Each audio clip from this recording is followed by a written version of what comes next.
अनुष्ठानिक क्रियाएं और साधनाएं। भूत दमर तंत्र में अनुष्ठान कोई प्रदर्शन नहीं बल्कि रूपांतरण होता है।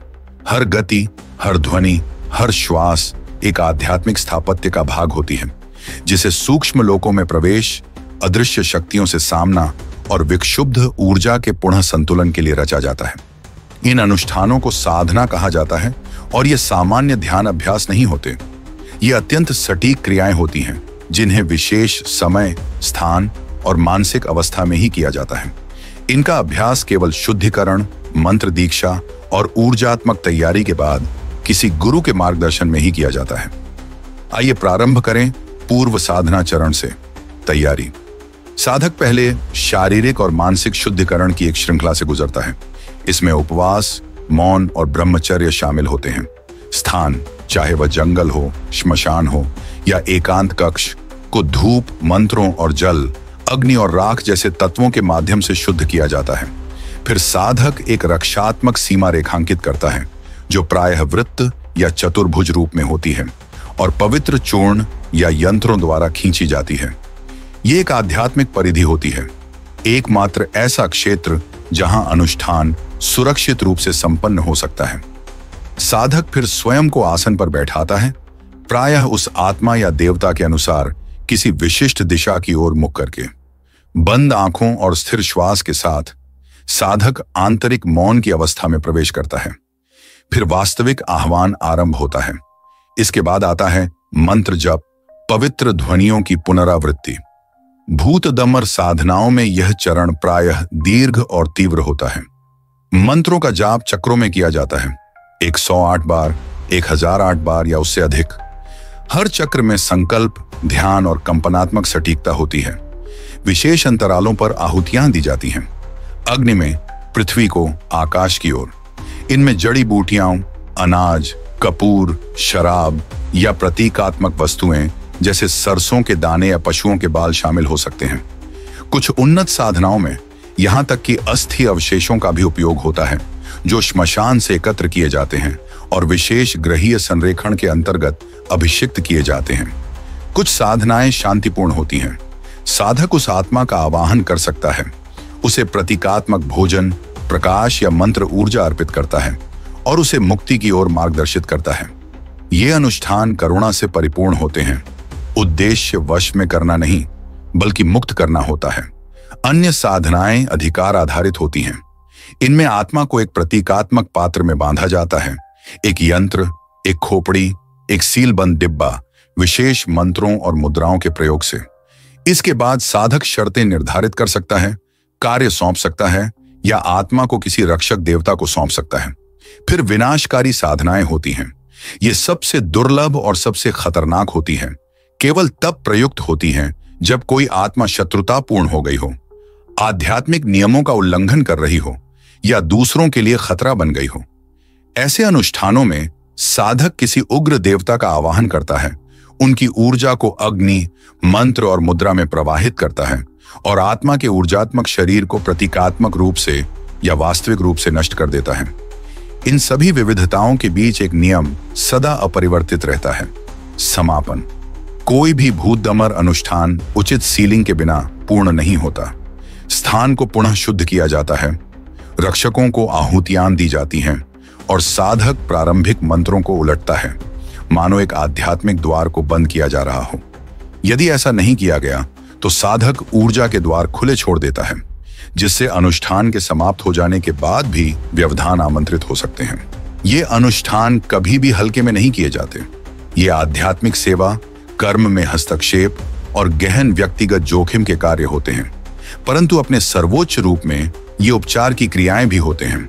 पीड़ित के लिए उपचार, आत्मा के लिए उपचार और उस कर्मजाल के लिए उपचार, जो दोनों को जोड़ता है। सच्चे भूतदमर साधक के लिए प्रत्येक अनुष्ठान केवल एक युद्ध नहीं होता, वह एक प्रार्थना होती है। एक ऐसी प्रार्थना जो अग्नि, मंत्र और मौन की भाषा में बोली जाती है। एक प्रार्थना संतुलन के लिए, उस संसार में जहां दृश्य और अदृश्य लगातार एक दूसरे से टकराते रहते हैं। श्मशान साधनाएं। श्मशान साधना अदीक्षित व्यक्ति के लिए श्मशान, श्मशान भूमि, भय, शोक और अंतिमता का स्थान होता है, परंतु तांत्रिक के लिए यह अत्यंत शक्ति का स्थान होता है। भूतदमर तंत्र में श्मशान से दूरी नहीं बनाई जाती, उसे अपनाया जाता है, क्योंकि यहीं राख और अग्नि के मध्य अस्तित्व के अंतिम सत्य उद्घाटित होते हैं। यहीं पृथकता का भ्रम समाप्त होता है और साधक न केवल आत्माओं से बल्कि अपनी स्वयं की मृत्यु की सच्चाई से भी साक्षात्कार करता है। क्यों श्मशान?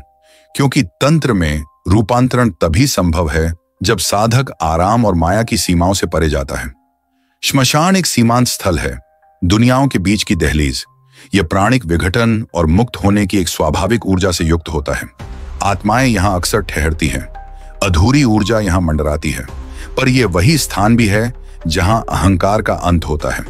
साधक क्षण भंगुरता से आमने सामने होता है। भूत अमर अनुष्ठानों में श्मशान केवल एक पृष्ठभूमि नहीं होता, वह एक सक्रिय सहभागी होता है। कई साधनाएं, विशेषकर वे जो आत्माओं को आवाहित, बांधने या निर्वासित करने हेतु होती हैं, केवल श्मशान में की जाती हैं। ये अनुष्ठान प्रायः मध्य रात्रि से प्रातः 3 बजे के बीच संपन्न होते हैं। यह वह समय होता है जब आत्मिक शांति सर्वाधिक होती है, विकर्षण लुप्त होते हैं और सूक्ष्म जगत सबसे अधिक सुलभ होता है। साधक अकेले आता है, केवल आवश्यक वस्तुएं साथ लाता है, अभिषिक्त भस्म, अनुष्ठानिक उपकरण और मौन। एक रक्षात्मक चक्र बनाया जाता है विभूति से, जो पूर्व संस्कारों की पवित्र भस्म होती है। इस चक्र के भीतर साधक एक यंत्र स्थापित करता है जो धरती पर, तांबे की पट्टिका पर या मानव खोपड़ी पर उकेरा जाता है। अर्पण रखे जाते हैं, लाल वस्त्र, शराब, काले तिल या उस आत्मा की कोई वस्तु जिसे आवाहित किया जा रहा हो। एक अग्नि प्रज्वलित की जाती है, अक्सर छोटी और नियंत्रित, जिसमें कपूर, सरसों के दाने या अस्थियां डाली जाती हैं। यह अग्नि एक द्वार बन जाती है और उसके चारों ओर साधक जप करता है, ऐसे मंत्रों से जो शांत करने के लिए नहीं बल्कि आवाहन के लिए रचे गए हैं। मंत्रों की ध्वनि से आकर्षित होकर आत्माएं प्रकट हो सकती हैं, कभी सूक्ष्म रूप में, तापमान में गिरावट, हवा में गति या दबाव के रूप में, कभी प्रत्यक्ष रूप में, दृष्टि, ध्वनि या स्वरूप के माध्यम से। साधक को अडोल रहना चाहिए। यदि साधना सफल होती है तो आत्मा को आदेश दिया जा सकता है, तुष्ट किया जा सकता है या विदा किया जा सकता है। उन्नत रूपों में साधक आत्मा की ऊर्जा को अपने भीतर खींच सकता है, उसे मंत्र के माध्यम से शुद्ध कर सकता है और उसे मुक्ति प्रदान कर सकता है। कुछ मामलों में आत्मा को बांध दिया जाता है, एक यंत्र या पात्र में कैद कर लिया जाता है, भविष्य के उपयोग या निष्क्रियकरण हेतु। परंतु ये केवल नियंत्रण के अनुष्ठान नहीं होते, ये समर्पण के भी अनुष्ठान होते हैं। साधक को भय, पहचान और भौतिक संसार से लगाव का त्याग करना होता है। यहाँ मृतकों से घिरे हुए वे जीवन की माया और आत्मा के निराकार स्वरूप को समझते हैं। अघोरियों और उन्नत साधकों के बीच एक कहावत प्रचलित है, जो श्मशान में अकेले निडर बैठ सकता है, उसने ईश्वर का मुख देख लिया है। क्योंकि उस स्थान पर जहां केवल मंत्र और भस्म ही रक्षा होते हैं, साधक स्पष्ट रूप से देखता है, केवल आत्माएं नहीं बल्कि अपनी ही प्रतिछाया। और उस नग्न टकराव की भूमि से उत्पन्न होता है कुछ पवित्र, स्पष्टता, शक्ति, मुक्ति। श्मशान भय का स्थान नहीं है, वह सत्य का स्थान है। और भूतदमर साधक के लिए यह अंत नहीं है, यह एक आरंभ है। भूतदमर तंत्र ग्रंथ और स्रोत। भूतदमर तंत्र अलग थलग नहीं है, जैसे किसी पवित्र भूमि के नीचे बहती छिपी हुई नदी। इसकी धाराएं अनेक प्राचीन ग्रंथों से होकर प्रवाहित होती हैं, अक्सर खंडों में प्रकट, संरक्षित, गूढ़ या मौखिक परंपरा द्वारा संप्रेषित। हालांकि भूतदमर तंत्र नामक कोई एक ग्रंथ शास्त्रीय ग्रंथ सूची में सार्वभौमिक रूप से मान्यता प्राप्त नहीं है। इसके उपदेश और विधियां शैव, शक्त और अघोरी तांत्रिक धाराओं में बिखरे हुए हैं। सबसे प्रमुख ग्रंथ स्रोतों में शामिल हैं। रुद्रयामल तंत्र। यह मूल शैव तंत्र अनेक वाम मार्गीय परंपराओं के लिए एक मूल ग्रंथ माना जाता है। इसमें भूत वशीकरण, प्रेत शमन और आत्माओं से संबंधित अनुष्ठानों पर विशेष अध्याय हैं। रुद्रयामल में मंत्र, यंत्र और अशारीर सत्ता से संबंधित साधना करते समय साधक के लिए आवश्यक आत्मिक आचरण का वर्णन है। कुलार्णव तंत्र। कौल परंपरा में अत्यधिक पूजित यह ग्रंथ श्मशान साधनाओं और आत्मा सामना अभ्यासों में अंतर्दृष्टि प्रदान करता है।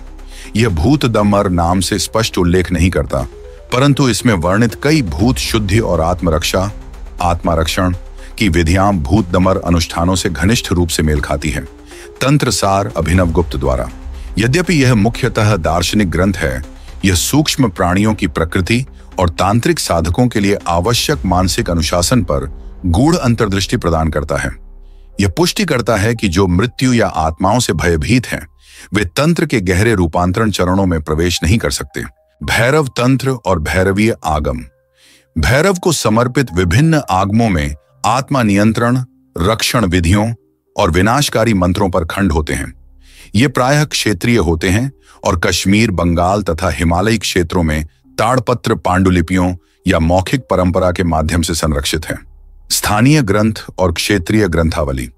कई भूतदमर अभ्यास कम प्रसिद्ध क्षेत्रीय ग्रंथों में पाए जाते हैं, जो बंगाली, मराठी, नेपाली, यहां तक कि जनजातीय बोलियों में लिखे गए हैं। इनमें शामिल हैं वेताल पंचविंशति, वेताल की 25 कथाएं। यद्यपि यह एक साहित्यिक रचना है, फिर भी इसके भीतर अनुष्ठानिक विषय वस्तु की झलक मिलती है। बंगाल और असम के ग्रामीण तांत्रिकों और ओझाओं द्वारा प्रयुक्त पांडुलिपियां, जो अक्सर कूटलिपि में लिखी जाती थीं ताकि दुरुपयोग से बचाव हो सके। मौखिक परंपरा और गुरु परंपरा। कई मामलों में भूतदमर तकनीकें कभी लिखी ही नहीं जाती, वे सीधे गुरु से शिष्य को दी जाती हैं, केवल अनुष्ठानिक स्थानों में बोली जाती हैं और पवित्र संदर्भ से बाहर कभी प्रकट नहीं की जाती। इससे केवल ज्ञान की ही नहीं बल्कि साधक की भी रक्षा होती है, सुनिश्चित करते हुए कि अभ्यास तक पहुंच से पहले मानसिक परिपक्वता हो। महत्वपूर्ण यह है समझना कि भूतदमर तंत्र प्रचार की खोज में नहीं है। यह कभी भी मुख्य धारा परंपरा नहीं रही। इसका उद्देश्य न तो सामूहिक पूजा है और न ही सामाजिक प्रतिष्ठा, बल्कि विशिष्ट आध्यात्मिक क्रिया। इसी कारण यह सदैव कुछ हद तक छाया में ही रहा है। केवल उन्हें प्रकट हुआ जिनमें इसे खोजने की संकल्प शक्ति और तत्परता थी। फिर भी जो देख सकें और सुन सकें, उनके लिए संकेत मौजूद हैं। पंक्तियों के बीच फुसफुसाई गई आर्चाओं में, भूले बिसरे मंदिरों पर उकेरे गए प्रतीकों में, श्मशान से आधी रात के बाद तक गूंजती ध्वनियों में। ग्रंथ पूर्ण नहीं हो सकते, मार्ग उज्जवल नहीं हो सकता, पर सच्चे साधक के लिए रास्ता कभी खोया नहीं जाता। गूढ़ प्रतीकवाद और तात्विक दृष्टिकोण। पहली दृष्टि में भूतदमर तंत्र आत्माओं, अनुष्ठानों और रक्षा की विधियों से संबंधित प्रतीत होता है, लेकिन सतह के नीचे एक गहरी धारा प्रवाहित होती है जो चेतना की प्रकृति, मृत्यु के भय और आत्मा की रसायन क्रिया एल्केमी की बात करती है। अपने गहनतम स्वरूप में भूतदमर बाह्य सत्ता के बारे में नहीं है, यह आंतरिक अधिपत्य, मास्टरी के बारे में है। तंत्र में हर सत्ता जीवित या मृत, दृश्य या अदृश्य शक्ति का ही रूप है जो गति में है। भूत और प्रेत जैसी आत्माएं स्वभावतः दुष्ट नहीं होती, वे असंतुलन की अभिव्यक्ति होती हैं, अक्सर पीड़ा, इच्छा या कर्म बंधन से उत्पन्न। उन्हें डरना अपने ही अपूर्ण अतीत से डरना है। इसलिए भूतदमर दर्शन का पहला गूढ़ सत्य यह है, हम जिन भूतों से टकराते हैं वे हमारे भीतर के किसी पक्ष का प्रतिबिंब हैं, कुछ ऐसा जो उपचारित नहीं है, स्वीकारा नहीं गया या समझा नहीं गया। प्रेत उस इच्छा का प्रतिनिधित्व करता है जो मृत्यु के बाद भी बची रहती है, हमारे भीतर का वह भाग जो अभी भी भौतिक से चिपका है। वेताल जो चालाक और मायावी होता है, बुद्धि का प्रतीक है जो विवेक से कट गई हो, अविवेचित विचार का छाया रूप।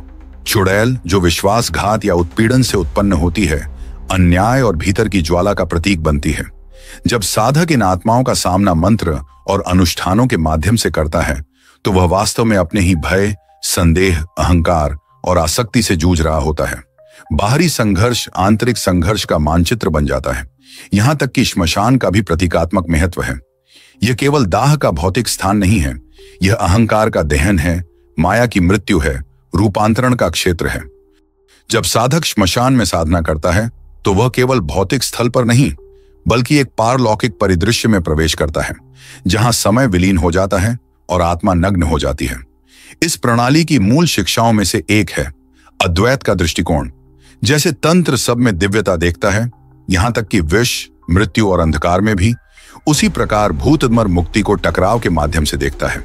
डर से मुक्ति नहीं बल्कि डर के माध्यम से मुक्ति। तंत्र की भाषा में अंधकार के बिना प्रकाश नहीं है। जो साधक अंधकार को नकारता है उसने वास्तव में प्रकाश को देखा ही नहीं। इसलिए भूत दमर न पीड़ा से डरता है, न सड़न से, न मृत्यु से। वह सीधे उनके भीतर प्रवेश करता है, यह जानकर कि जो मन को डरावना लगता है वह आत्मा के लिए मुक्ति बन सकता है। यह मार्ग आत्मिक स्वराज को भी स्वीकार करता है। यह सिखाता है कि साधक कोई निष्क्रिय उपासक नहीं, बल्कि ब्रह्मांडीय संतुलन में सक्रिय भागीदार है। साधक एक सीमा रक्षक बन जाता है, जो केवल स्वयं की नहीं बल्कि दूसरों की भी रक्षा करता है अदृश्य हानियों से। फिर भी इन सब से ऊपर भूत दमर तंत्र यह सिखाता है, जब भूत से डर समाप्त होता है वह भूत लुप्त हो जाता है। जब मंत्र स्थिर हो जाता है आत्मा सुनने लगती है। जब आत्मा समर्पित होती है तो दिव्यता प्रकट होती है, और उस क्षण में अग्नि और भस्म के बीच, मंत्र और मौन के बीच, साधक न तो भूतों का शिकारी होता है न ही उनका शिकार, बल्कि वह जो मृत्यु के पार चलकर सत्य के रूप में प्रकट हुआ है। अनुप्रयोग और वास्तविक कहानियां। कई लोगों के लिए भूतदमर तंत्र एक प्राचीन अवशेष जैसा प्रतीत हो सकता है, इतिहास के श्मशान में दफन कोई परंपरा, पर वास्तव में यह कभी लुप्त नहीं हुआ। यह बस हाशिए पर चला गया, जंगलों में, सीमांतों में और उन प्रार्थनाओं में जो आज भी मौन में गूंजती हैं। इसका वास्तविक उपयोग 3 विशिष्ट क्षेत्रों में देखा जाता है: अनुष्ठानिक रक्षा, आध्यात्मिक उपचार, सक्रिय भूत प्रभाव या बाधा का प्रत्यक्ष सामना।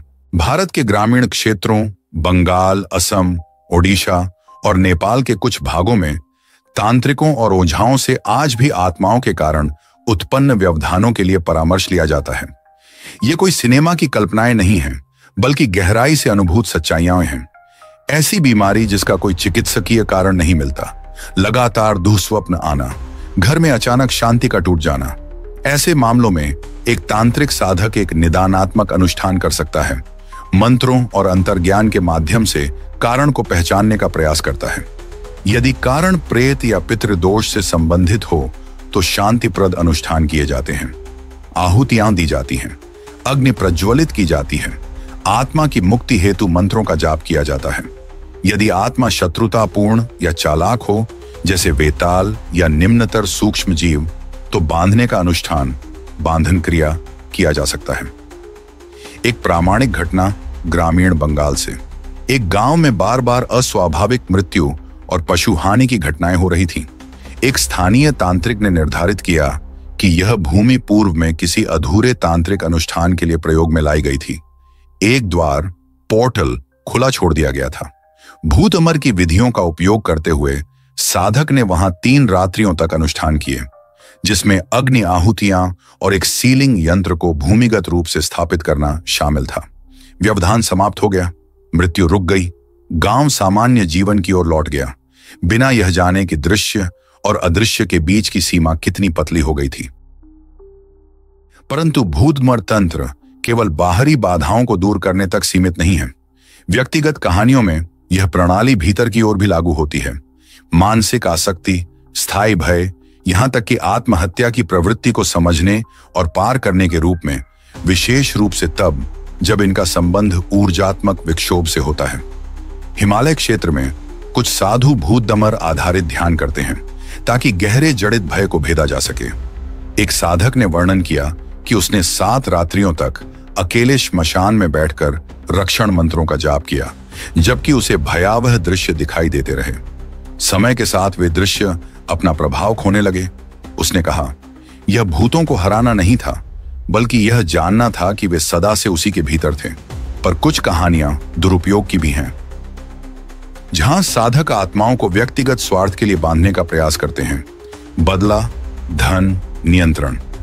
ऐसे प्रयासों का परिणाम प्रायः अच्छा नहीं होता। अक्सर मानसिक विघटन, आध्यात्मिक प्रतिघात या स्वयं उस आत्मा द्वारा साधक पर प्रतिकूल प्रभाव पड़ता है। परंपरा इस विषय में अत्यंत स्पष्ट है। शुद्धिकरण के बिना शक्ति आत्मविनाश की ओर ले जाती है। आधुनिक समय में कुछ साधक इस परंपरा को शांत रूपों में आगे बढ़ा रहे हैं। मंत्र उपचार, स्वप्न कार्य, ड्रीम वर्क, पितृदोष निवारण, एंसेस्ट्रल क्लियरिंग। शहरों में प्रशिक्षित आध्यात्मिक कार्यकर्ता भूतदमर विधियों से प्रेरित होकर घरों की शुद्ध, बच्चों की रक्षा या ऐसे मामलों में सहायता करते हैं जहां ट्रॉमा को गलती से भूत प्रभाव समझा जाता है। चाहे वह श्मशान हो, कोई दूरस्थ गांव या किसी चिकित्सक का कक्ष मुख्य सिद्धांत कभी नहीं बदलता। आध्यात्मिक हस्तक्षेप, इंटरफेरेंस, एक सच्चाई है, पर आध्यात्मिक संरक्षण भी उतना ही वास्तविक है। भूत अमर तंत्र अंधविश्वास नहीं है, यह एक सूक्ष्म विज्ञान है जो शताब्दियों की अनुभूति परक बुद्धि में जड़ें जमाए हुए हैं, और जो लोग इसके पथ पर सम्मान, अनुशासन और शुद्धता के साथ चलते हैं, उनके लिए यह एक जीवित शक्ति बना रहता है। यह केवल भूतों से निपटने का उपाय नहीं है, बल्कि उन अदृश्य शक्तियों का सामना करने का मार्ग है जो भीतर और बाहर दोनों ओर से हमें शांति से वंचित करती हैं। नीति, दुरुपयोग और चेतावनी। जहां बड़ी शक्ति होती है वहां बड़ा दुरुपयोग भी संभव होता है, और यह तथ्य भूत दमर तंत्र के क्षेत्र में सबसे अधिक लागू होता है। यह प्रणाली अनुशासन, उद्देश्य और आध्यात्मिक उत्तरदायित्व पर आधारित है। यह व्यक्तिगत लाभ, प्रतिशोध या सामान्य प्रयोग के लिए एक उपकरण नहीं है। फिर भी समय के साथ हमेशा कुछ लोग ऐसे रहे हैं जो तंत्र की ओर आकृष्ट हुए, इस विश्वास के साथ कि यह अदृश्य शक्तियों पर नियंत्रण दे सकता है, परंतु अंततः वे उन्हीं शक्तियों द्वारा निगल लिए गए जिन्हें वे नियंत्रित करना चाहते थे। तंत्र का एक केंद्रीय नैतिक सिद्धांत है युक्ति, अर्थात ऊर्जा का ऐसा उपयोग जो अहंकार की सेवा में नहीं बल्कि ब्रह्मांडीय संतुलन के लिए हो। भूतदमर तंत्र में यह और भी आवश्यक हो जाता है। हर मंत्र एक कर्मात्मक भार वहन करता है, हर अनुष्ठान एक सूक्ष्म क्षेत्र को स्पर्श करता है। शुद्ध इरादे के बिना कार्य करना प्रतिघात को आमंत्रित करना है, मानसिक, आध्यात्मिक और कर्म के स्तर पर। साधकों को 3 सामान्य त्रुटियों से सावधान किया जाता है। पहली, आत्माओं का उपयोग व्यक्तिगत लाभ के लिए करना, दूसरों को हानि पहुंचाने, मनों को नियंत्रित करने या धन अर्जित करने के लिए। ऐसे कर्म आत्मा के दुख को तो बढ़ाते ही हैं, पर साथ ही साधक को उस आत्मा से कर्म बंध में भी बांध देते हैं। अंततः जो नियंत्रित करता है वही नियंत्रित हो जाता है। दूसरी, गुरु के मार्गदर्शन के बिना अनुष्ठान करना। उचित गुरु के बिना साधक रणभूमि में नेत्रहीन होता है। मंत्रों का गलत उच्चारण, अनुष्ठान क्रम की त्रुटियां या अभ्यास को ठीक से सील न करना, इन सब का परिणाम हो सकता है आध्यात्मिक हस्तक्षेप, मानसिक बाधा, यहां तक कि स्थायी आध्यात्मिक गिरफ्त, पोजेशन। तीसरी, शक्ति की खोज में विवेक को छोड़ देना। भूतमर वर्चस्व के बारे में नहीं है, यह संतुलन के बारे में है। जो केवल विनाशकारी पक्षों की खोज करते हैं, बिना करुणा, आधार या आध्यात्मिक परिपक्वता के विकास के, वे प्रायः खतरनाक और अपरिवर्तनीय परिणामों से टकराते हैं। इसी कारण कई परंपराएं इन शिक्षाओं को गोपनीय रखती हैं। उन्हें केवल उन्हीं को सौंपा जाता है जिन्होंने मानसिक स्थिरता, भावनात्मक परिपक्वता और गहन आध्यात्मिक समर्पण सिद्ध किया हो। यह गोपनीयता नहीं है, यह पवित्र उत्तरदायित्व है, क्योंकि जहां संसार आत्माओं पर हंसता है, वहां वे जो इस पथ पर वास्तव में चले हैं जानते हैं। सूक्ष्म लोक कोई कल्पना नहीं है, वह वास्तविकता है, और उसमें उसी श्रद्धा और सावधानी के साथ प्रवेश करना चाहिए जैसे कोई मंदिर में या अग्नि में प्रवेश करता है। अन्य तंत्रों के साथ समन्वय। यद्यपि भूतदमर तंत्र अपनी तीव्र प्रकृति के कारण अक्सर एक पृथक शाखा की भांति प्रतीत होता है, यह एकांत में कार्य नहीं करता। यह शैव, शक्त और भैरव आधारित प्रणालियों सहित तांत्रिक परंपरा की अन्य धाराओं से गहराई से जुड़ा हुआ है। कई ग्रंथों में भूतमर भैरव तंत्र के अंतर्गत एक सहायक पथ के रूप में आता है। भगवान भैरव न केवल अहंकार के विनाशक हैं, वे आत्माओं के वशकर्ता, सीमांत क्षेत्रों के रक्षक और आत्मा निवारण में प्रयुक्त अनेक मंत्रों के स्रोत भी हैं। उनकी सहचरी काली या चामुंडा को उनके उग्र रूपों में आवाहित किया जाता है, दुष्ट शक्तियों पर प्रभुत्व स्थापित करने हेतु। दशमहाविद्याओं से भी स्पष्ट संबंध है, विशेष रूप से इन देवियों से। छिन्नमस्ता, जो स्वयं अपना शीश काट देती हैं, अहंकार और भय के विच्छेदन का प्रतीक। बगलामुखी, जिनकी स्तंभन शक्ति व पैरालिसिस शत्रुता को क्रिया के मध्य ही रोकने के लिए प्रमुख होती है। धूमावती, शून्यता और मृत्यु की देवी, जो विधवाओं और भूतों के मध्य वास करती हैं।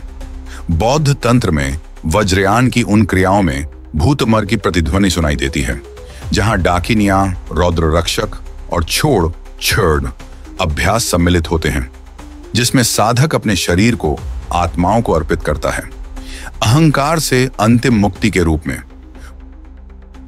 पूर्वी भारत और नेपाल की जनजातीय और लोक परंपराओं में भी स्थानीय देवी देवताओं और वन आत्माओं को भूतमर विधियों के संशोधित रूपों में आवाहित किया जाता है, अक्सर स्थानीय भाषाओं में, परंतु मूल तांत्रिक सिद्धांतों को बनाए रखते हुए।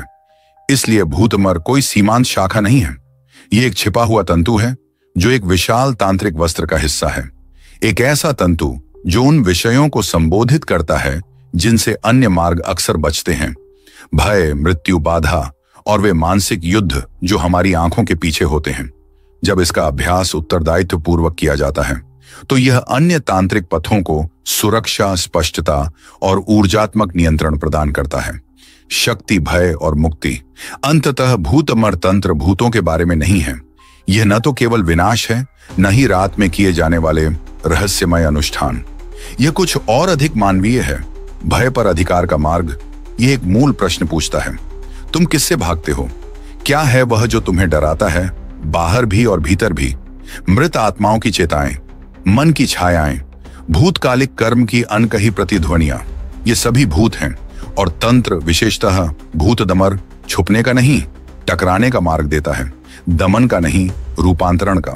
यह सिखाता है कि भय कोई शाप नहीं है, वह एक दर्पण है, और जब साधक उससे बैठना, उसमें सांस लेना, उसका नाम लेना, उससे बात करना और अंततः उसे विलीन करना सीखता है, तब वह बांधा नहीं जाता। तब वह उस भय का शिकार नहीं होता जिससे वह कभी कांपता था। तब वह मुक्त होता है। एक ऐसा संसार जो मृत्यु से आंखें चुराता है, पीड़ा से भागता है और अदृश्य को मौन कर देता है।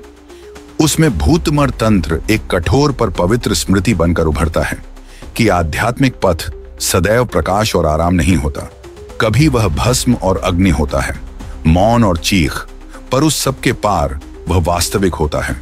और जो उस पथ पर चलते हैं बिना लापरवाही के, श्रद्धा और शुद्धता के साथ, उनके लिए यह छाया का मार्ग नहीं बल्कि निडर मुक्ति का मार्ग है।